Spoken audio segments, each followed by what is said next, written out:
जदि आपण जन झी आपणकर जो संपत्तिर भाग को आपण भाई मैंने आपण लुचेकी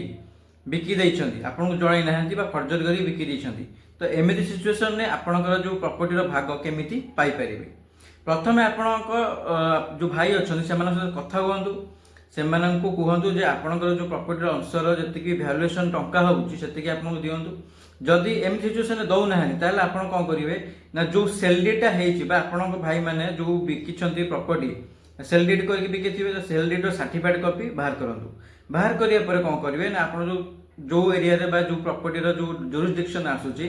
से एरिया सिविल कोर्ट निश्चय थी तो सिविल कोर्ट रे आप कौन करूँ ना गोटे सिविल सुट फाइल करूँ ये जो सेल डीटा है सेल डीड को कैंसलेशन करने सहित आप जो अंश अच्छी से अंशटा आपन को दवाई प्रॉपर्टी भाग आपन को दवाई तो सिविल सुट कलापर ट्रायल हम एविडेंस देवे एविडेंस देला ऑनरेबल कोर्ट निश्चय भाव में आपणकर जो प्रॉपर्टी अंश पाइबापी ऑर्डर करेंगे कहीं हिंदू सक्सेसन एक्ट अनुजाई जदि बापा कि माँ मरी जाऊँच जो संपत्ति अच्छी संपत्ति को पुओ एवं झील मध्य इक्वाल शेयर बा समान भाग में डिवाइड करा तो यही ग्राउंड रे आपण निश्चय भाव में आपणकर जो प्रॉपर्टी अंश पाइपर आशा करुच्ची आज लीगल इनफॉरमेशन आप जानी सारी थैंक यू सो मच।